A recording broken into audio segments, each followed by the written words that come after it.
je pense que j'ai influencé de plusieurs façons. Sur le plan musical, c'est-à-dire, je me souviens quand je suis arrivé avec mon premier album en 76 avec Love in C Minor, ce côté rythmique, tous les temps, où certains professionnels disaient mais qu'est-ce que c'est que ce truc? C'est une boîte à rythme? Non, c'était pas une boîte à rythme, c'était joué, mais sauf c'était joué d'une façon très dure, très rigide sur tous les temps. On m'appelait le bûcheron à l'époque d'ailleurs. Ce qui est fantastique, c'est qu'aujourd'hui, ce style-là est repris par tous les styles confondus, musicaux ou quoi que ce soit. Les rythmiques sont devenus quelque chose de très important.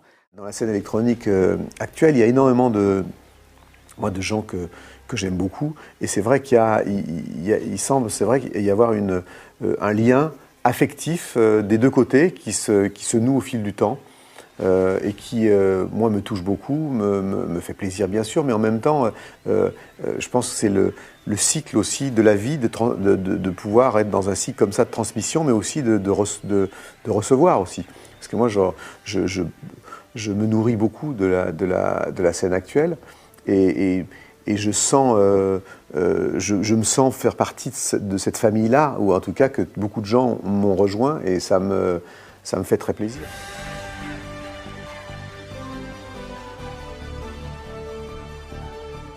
Vous savez, le temps filtre les choses. Je pense que la génération, les générations qui arrivent, les gens qui arrivent juste derrière vous, ont tendance, ce qui est normal, à s'affirmer à vos dépens.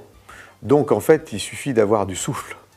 Et en fait, la génération d'après, si ça existe, va établir un pont beaucoup plus naturel. Et c'est effectivement ce qui est en train de se passer, et qui, moi, j'en tire pas de gloire ou de fierté personnelle, absolument pas, mais plutôt un sentiment affectif et d'affection avec des gens pour qui j'ai beaucoup de respect et d'amour musicalement. Enfin, vraiment, comme je le disais, il y a des gens que j'aime vraiment beaucoup et qui ont beaucoup à m'apporter. Puis il y a des gens aussi qui se situent entre les deux, comme R ou Moby, par exemple, qui sont des gens que j'aime énormément et avec qui je voudrais beaucoup travailler dans les années qui viennent.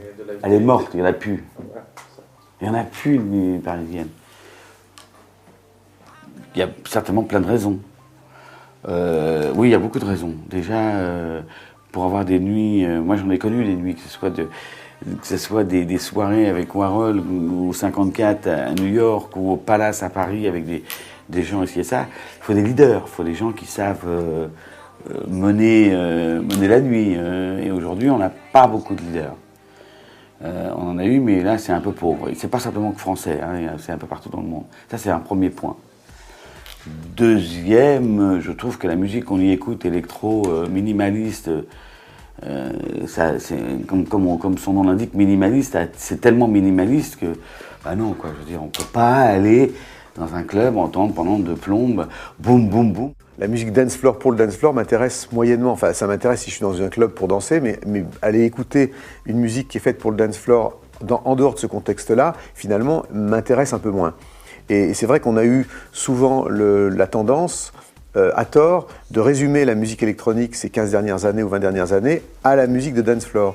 Alors qu'en fait, c'est un secteur de la musique électronique. Si on prend des gens comme R, comme Coup de Lame par exemple, comme Massive Attack, comme Portiched, Archive, dans des registres différents, hein, ça n'a rien à voir avec la musique de dance floor. La génération, je dirais, moi, clubber dans le sens producteur, hein, DJ producteur, depuis les 3-4 dernières années, c'est lamentable, c'est terrible. Je suis pas le seul à le dire, c'est marrant parce que tous les mecs qui marchent, entre autres David, on est tous d'accord là-dessus. Hein. C'est une pauvreté. Suffit pas de se mettre devant un ordi, reconnaître la bonne séquence qu'on va piquer un tel. Suffit pas de sampler, en plus je crois savoir de quoi je parle, parce que plus samplé que moi, je sais pas s'il y a eu. Quand on parle de sample, je parle pas en dizaines, je parle en centaines. C'est très bien, et j'en suis très flatté parce que ça m'a permis d'être associé à plein de gros succès, que ce soit des Lionel Richie, que ce soit des Daft Punk, que ce soit des Groove Armada, que ce soit des... Enfin, j'en ai eu dans tous les sens. Mais on était en une période de sample, c'est-à-dire qu'ils allaient chercher un certain groove, certaines orchestrations, mais ils y apportaient une mélodie qui était la leur et on s'associait, voilà, ça devenait des nouvelles chansons avec des ambiances 70s, si l'on peut dire. Bon, bah, il y a un moment donné, on en a eu ras-le-bol tous d'accepter que ce soit Nile Rodgers, de Chic, qui a eu beaucoup de samples aussi. On doit être 3-4 dans le monde, on n'est pas nombreux quand même d'avoir été sursamplés. Et à un moment donné, on a dit on arrête, quoi, stop, ça devenait plus bon. Les mecs vous piquent 8 mesures, ça fait à peu près 15 secondes, ils mettent en boucle, ils mettent un nouveau pied. Alors en plus, c'est une machine qui est, comme moi, c'était joué. Quand on joue, ça bouge. Le tempo, c'est pas une boîte à rythme, c'est ça qui fait la différence. Pourquoi on a été beaucoup samplés. C'est que c'est pas une boîte à rythme, ça bouge, c'est humain. Il faut jouer autour avec. Il faut pas recaler les choses. Et eux, donc, ils mettent un pied dessus, ils mettent une connerie dessus, ils disent, ça y est, est-ce qu'on peut avoir la clairance du sample? Non mais j'en rêve.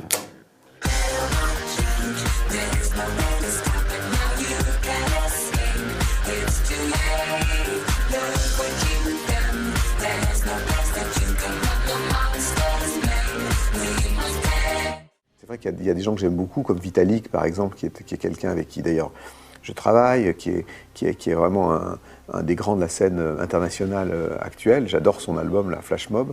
Mais il y en a beaucoup d'autres. Par exemple, j'ai écouté il n'y a pas très longtemps Coup de l'âme, là, son album Goodbye, que vraiment je trouve extraordinaire, enfin vraiment très intéressant. Il y a vraiment un univers qui est complètement particulier. Il y a un côté très cinématographique.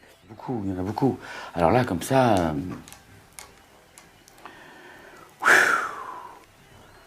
J'adore Lady Gaga dans sa démarche, dans sa manière d'être. Aussi, ça, j'aime toujours aimer moi les artistes un petit peu en marge, que ce soit Black Eyed Peas et pas simplement le titre que David a fait avec eux, que ce soit des groupes de rock, des jeunes groupes de rock anglais, il y a des trucs géniaux.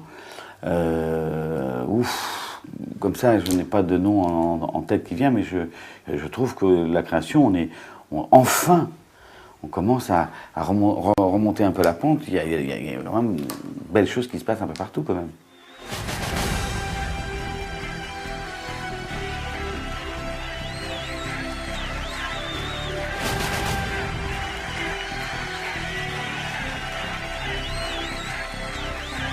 Alors là, je me sens directement impliqué et un peu responsable d'avoir fait monter le marché sur eBay à ce point-là, parce que c'est vrai que depuis 2-3 ans où je tourne et j'ai fait pas mal la promotion de ces synthés dans le monde, c'est vrai que d'un seul coup, les synthés ont doublé. Donc on aurait dû tous se consulter et faire nos achats avant.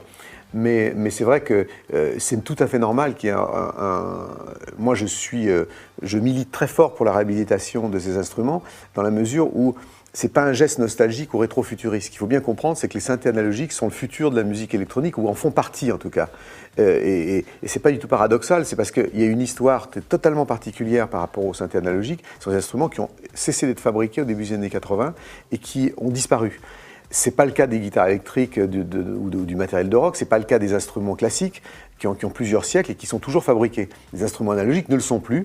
Et tous les gens, les luthiers extraordinaires de cette époque, de l'époque de Moog, de Robert Moog et tout ça, ont disparu. Et aujourd'hui, on a des copies, des plugins sur ordinateur qui émulent ou imitent ces instruments jusqu'à reproduire le look sur une façade. Et il faut bien comprendre que jouer d'un Moog avec une souris sur un écran, c'est un peu comme de jouer du violon sur un écran, avec un archet virtuel qu'on ferait passer sur le bord du Mac. Je veux dire que ça a en fait assez peu de sens, justement à une époque où tout est tellement lisse, programmé et où rien ne dépasse, de justement réintroduire une notion d'imprévu et d'accident dans la technologie. Et je trouve que c'est vachement intéressant aujourd'hui d'être puisqu'on est dans une époque assez hybride, et par rapport à l'industrie de la musique, et par rapport à la manière dont on la conçoit, dont on la distribue, dont on la consomme, d'être à cheval sur l'analogique et le numérique. Et donc, du coup, sur le plan musical, de revisiter les morceaux les plus connus de ce que j'ai fait, plus connus ou pas d'ailleurs, enfin, mais avec cette instrumentation-là et ces instruments-là, et puis aussi de préparer, d'avoir des morceaux nouveaux, où on part avec des démos et en fait qu'on va terminer, ou peaufiner sur scène en fonction des soirs et qui donneront l'occasion, à la suite de le travail qu'on aura fait compléter sur scène, d'un album studio qui sortira vers la fin de l'année. J'ai repris Supernature que j'avais fait il y a 33 ans à peu près, qui parlait d'ailleurs d'écolo avant l'heure. Le texte est plus à la mode aujourd'hui qu'il était à l'époque, et que j'ai repris en, comme on appelle dans la musique classique, variation, c'est-à-dire en 12 façons différentes, symphonique électro, c'est-à-dire qu'un grand orchestre symphonique, appuyé avec des sons très électro, parce que j'ai quand même pas oublié l'univers musical dans lequel j'appartiens et je suis depuis de nombreuses années. Et cet album va aussi faire l'objet d'une grosse tournée que je monte autour, qui a un thème écolo.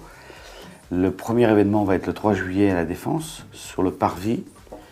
Une gigantesque scène va être au pied de l'Arche, avec un orchestre live, symphonique, et un groupe électro. Et on va faire des projections à 360 degrés sur les grands buildings, et voilà.